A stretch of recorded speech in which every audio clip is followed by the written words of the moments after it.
Hey everyone, Alex from modernhealthmonk.com here. Today I'm going to quickly bust a huge allergy myth and show you some worthy alternatives that actually work. This year, for the first time in my life, I've had allergies so bad I can't sleep at all. You know, when you lay down, your nose is totally blocked, your eyes are non-stop running, you're sneezing, and you wake up and you want to take whatever drug will prevent you from having that crappy sleep again, right? I was literally a walking ad for the claritin before-after picture where it's a constant fuzzy screen in front of you. Every day is miserable and you're wondering how to fix it.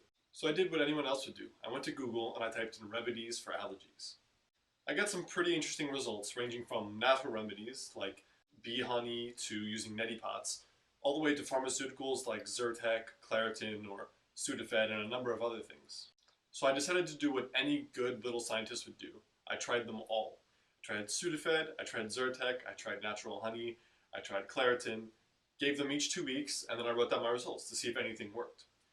Surprisingly, nothing worked. The pharmaceuticals didn't work, neither Zyrtec nor Claritin worked. I was still sleeping horribly, my nose was stuffed, everything was blocked up, and interestingly enough, bee honey didn't work, which is, one of these big natural alternatives that people have been proposing. You Google it, it's the first thing that shows up. So I decided I should probably check out some of the research on honey to see what, people have actually investigated. First, there aren't very many studies on honey and its effect on allergies. One I found determined that there was no effect. They took local honey, compared it to national honey, and then again compared it to a placebo group, and another group that was taking corn syrup flavored as honey. None of the groups improved, and there was no difference between local honey, national honey, or this fake honey. Another study took birch pollen honey and wanted to determine if it would help fight birch pollen allergies. Now in this study, they reported improvements of 40 to 50%. But again, some of the methods were a little bit fuzzy and they weren't very high standard and high quality. So most of the research on honey is pretty conflicted. So I went to the research and guess what I found? A plant called butterbur that's been shown in some studies to be as effective as Zyrtec. So in one study on butterbur, 183 participants were either given a high dosage of butterbur, a low dosage, or a placebo.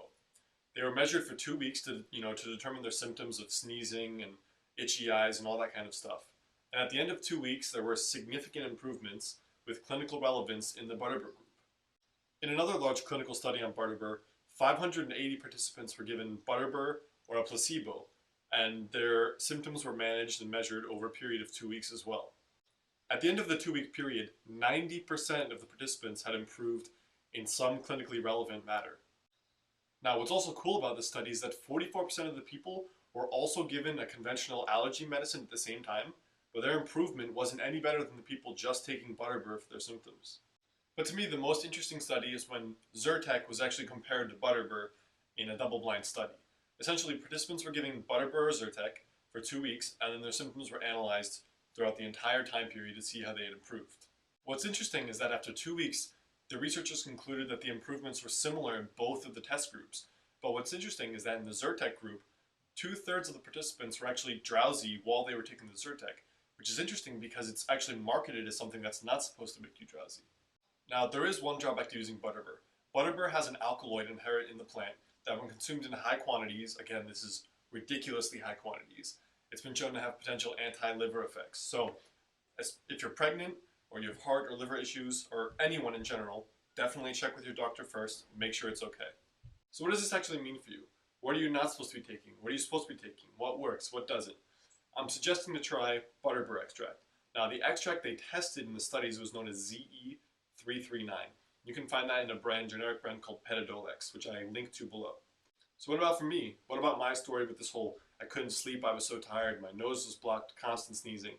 After taking butterbur for 3 days, my nose was totally cleared, I stopped sneezing, and I was feeling pretty good. So, placebo effect, maybe, but there's also a lot of research backing this up. So stop by below, leave a comment. If you're on YouTube, hop over to modernhealthmonk.com. There's a free insider's kit for you there. And I'll see you guys soon.